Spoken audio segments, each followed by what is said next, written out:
What's good, YouTube? It's your boy at Sports Brotherhood, man, bringing you another one.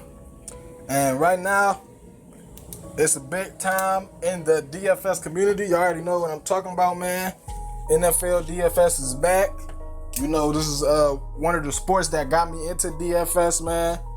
And it's a very popular sport in daily fantasy, if not the most popular sport, I would say. But it's always exciting times, man. You know what I'm saying? It's time to get ready to do your research again, man. Chance to win some big money. You know what I'm saying? You got teams that got better, teams that got worse. Players change teams, so it's a lot of good things going on right now, man. But give y'all a little heads up with the schedule and how I'm gonna do this is, since we got games on Thursday and Sunday, I'm gonna bring you at least all your positions, which are quarterback, running back, wide receiver, tight end, and defense. My goal is to bring you them either. I'm either going early as Monday night or Tuesday morning, and ladies, you will get them as Wednesday night. Therefore, if you're playing Thursday, you will still have them Wednesday morning to crunch down, and then be ready for Thursday night. And if you're playing on Sunday, you still have a full week to analyze some of the stuff I'm giving y'all and to see if you want to use it. If not, but you know, this is a good time, man. A lot of good information out there. So don't forget y'all like, comment, subscribe, and let's get into this video, man. Okay, so week one, we're gonna start with the quarterbacks right now. A lot of places you can go with the quarterback position. A lot of places, but you know, Sports Brotherhood here, we about the numbers, man, because numbers don't lie. And if you want to win in NFL DFS, your numbers need to be right. Your guesses need to be a little accurate. And stop going off gut feelings, y'all. Actually sit down, do some research, man. I know he may be your favorite, or just because he's in a good matchup, that does not mean everything will go smoothly. I learned that the hard way, man. NFL DFS is one of the most trickiest sports.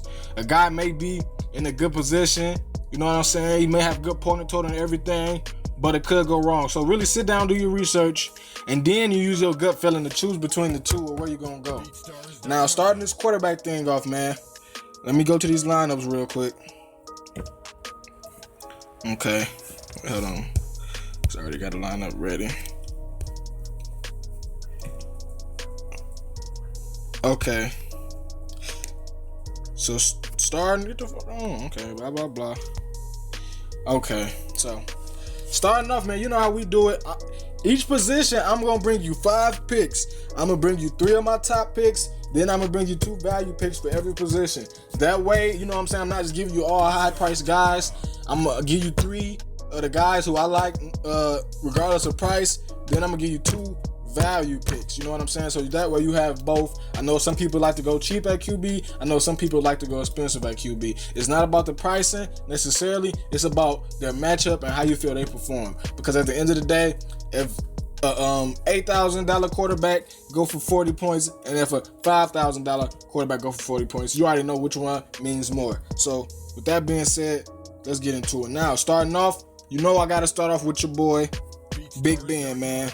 You know what I'm saying? Now, Big Ben will be a favorite today for many reasons.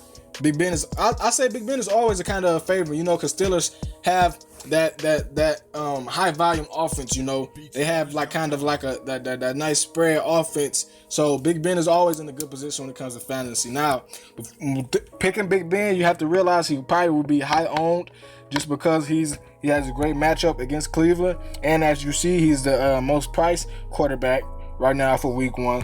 But let me get into Big Ben. Now, of course, we have the matchup against the Cleveland. Now, a lot of people are saying Cleveland defense is getting better, but I feel like that, you know what I'm saying, they still have to show me. Yeah, getting better, getting a couple players, that may overall on paper make you look better. But we know with Cleveland, every year they say they improved or got better, and then every year they kind of really let us down and just bad performances, man. So you gotta love that matchup against Cleveland for Big Ben. And with the Cleveland defense, before I believe in them, I would have to see some good games, some shutdown games from them for me to really be a little hesitant at picking against their defense.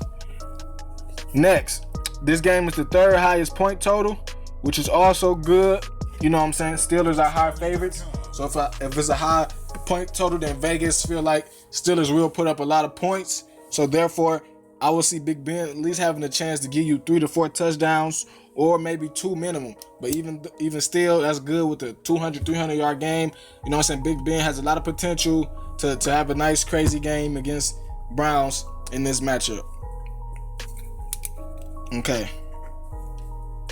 Now, we also know Big Ben weapons. Now, weapons is a key point because, yeah, you can have a good quarterback, but if he has no weapons or if he has limited weapons, that will ultimately hurt him in the long run. So we know Big Ben, he got Antonio Brown, which is one of the #1 receivers in the game right now, and Antonio Brown has that capability to take the lid off the defense. And he also is getting Martavis Bryant, who he missed for some games. You know, I think he had the marijuana stuff going on, and also Big Ben and Martavis Bryant relationship has gotten closer. You know, Big Ben made some comments Brian didn't necessarily appreciate, and Brian said they kind of spoke man to man. So, you know what I'm saying, now they bond a little closer. You might see some connections with them. So just off them 2 weapons, man, you gotta really give Big Ben a look today, no matter with the pricing, because the matchup is just something you don't want to miss. You know, if Big Ben goes off for 50 points, you really don't want to miss that when you could have had him. So that's how we started off. Now next, this is a double combo package I got for as the quarterbacks. They're in the same game. I usually don't do this, but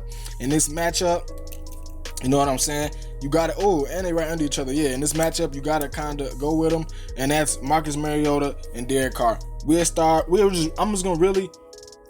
going to split them up because they're in the same game, same quarterback. So I just kind of give you both of them. You know what I'm saying? First of all, similar pricing. Mariota at $6,800. Carr at $6,700. You have to really, now that's when I say gut feeling. You have to really make a gut decision. Like, man, do I feel like Mariota would have had a better game, or do I feel like Carr would have had a better game? Both pass defenses are suspect, which is in the high 20s, which means both quarterbacks have opportunity for a good game. And if you play DFS, or if you watched any football last season, you will see that both of these quarterbacks did air the ball out a lot. There was multiple games where Mariota went off for like 4 touchdowns, and we know Carr, with his weapons of Crabtree and Cooper, he's any game, he's 3 touchdowns, 4 touchdowns, he has a chance to go for that. Now, this game has a high scoring total, which is good. I see it being a kind of air out. Now, you know what I'm saying, both teams do have good ground game, but I feel like they're going to have to keep up with each other for our scoring, because each team has a lot of big play capability. So I feel like it's going to be a nice little air out, and it's going to be a lot of yards and a lot of touches around the board for all players on these teams, especially the quarterbacks though. Next, like I say, both defenses struggle against the pass, so that's automatically a plus. You know, Oakland defense has improved over the years, but the secondary is still something they're trying to fix. And then Tennessee defense, it's all right, but like you seen last year, Tennessee was involved in a lot of shootouts, which means Mariota and them would score, but the defense couldn't keep a team out the end zone, so that would put more pressure on Mariota to score. And you've seen a lot of that last year, so I want to know, it's going to be fun to see how they perform this year and how they bounce back, man. And then also, like I said, Carr is lower.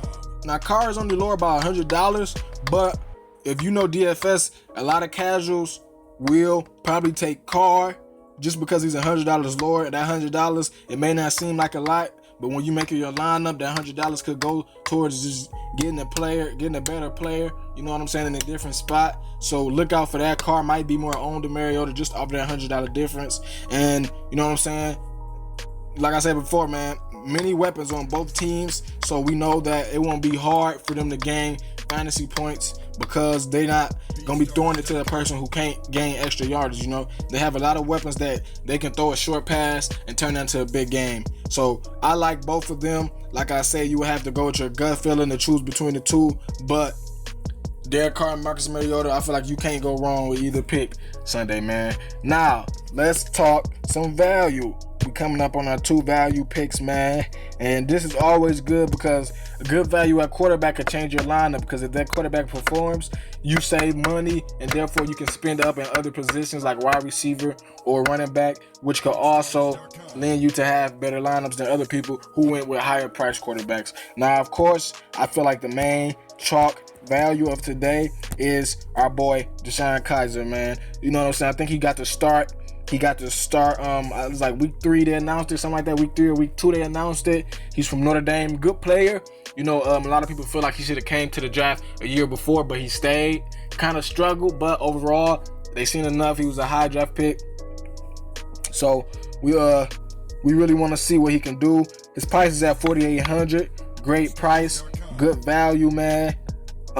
He's also involved in a high point total game, 3rd highest point total game against the Steelers. You know what I'm saying? Hold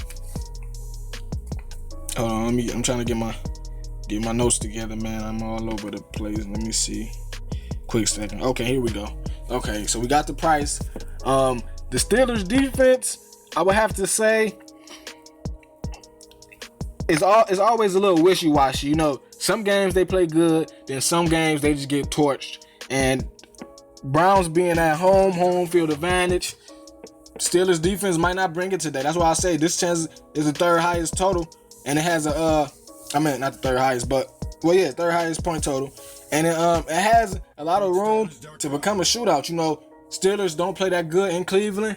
You know what I'm saying? So this game could turn into a shootout, which would favor DeShone Kizer, because we know that he'll be having more opportunities to throw the ball.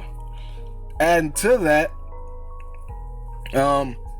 they're a big underdog in this game. Obviously, Pittsburgh is the big favorite. So there we should see a lot of passing attempts from Kizer. I'm guessing between the 35 to 50 range. I feel like they would be down majority the whole game from the start, and therefore Kizer would have to air it out a lot. And we all seen last year, this is a key point, y'all. Listen to this point. We all seen last year the Blake Bortles effect. Being on the bad team in the Jaguars, Blake Bortles gave us some good games week in and week out. Not because of the overall game, but just because he was down so many games. And in the 3rd and 4th quarter, they would have to literally pass the ball 20 to 30 times, which gave him great games in spots sometimes we didn't think it would work out. So when you're looking at these value picks, garbage time is a must. If you know a quarterback gonna get garbage time, I would look at him, at least give him a nice look, because that garbage time can lead to extra touchdowns, extra yardage, and we all know what that means, extra points, man. So yeah, DeShone Kizer is one of my value picks this week at quarterback. Now, the last value pick we got is one who I think a lot of people might take a chance on, or I feel like a lot of people could not even pick up just because they're so worried about the other quarterbacks. That's what happens a lot of times too.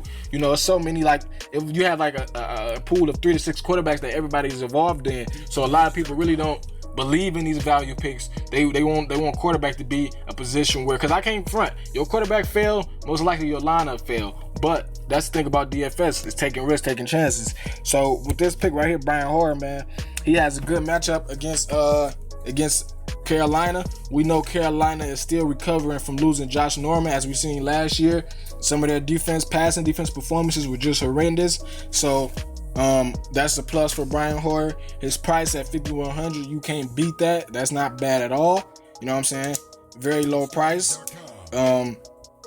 He also has Pierre Garçon, which will help him out. You know what I'm saying? Give him at least a target to throw to. You know, it felt like sometimes in Chicago he had targets, but I feel like with him, Pierre Garçon being his only target, we will see a lot of. That's a good stack too. I'll talk about that later. Brian Hoyer, Pierre Garçon, because that's his number 1 target. So be on the lookout for that. And also with Brian, we just seen a lot of potential with him. You know, last year in Chicago, he had a lot of good games, man. Surprising me, you know what I'm saying? I'm missing a couple. He had a lot of good 30, 40-point games just off him being able to complete a pass. That's one thing about him. That's why I say he's underrated. He can really just complete a pass. It may not be the big play all the time. It may not be the most highlight real play, but he can, when it comes to passing, out of 10 passes, I say he gonna at least complete 6. And at 51, you can't beat that, man. So there y'all have it, man. Sports Brotherhood. Like, comment, subscribe, man. Stay tuned. Hey, go check out that DFS University. I'm gonna let y'all know all my videos, all my DFS fantasy videos, no matter what sport or what it's about, I will be putting in that DFS University playlist, because I want to just, instead of y'all just having to go through all my videos to find what y'all want here and there, Y'all can just go to that DFS University and get what you need out of there. I got all the fantasy advice for you, all the fantasy tips, man. And just rock with your boy, man. So like I say, it's your boy Sports Brotherhood.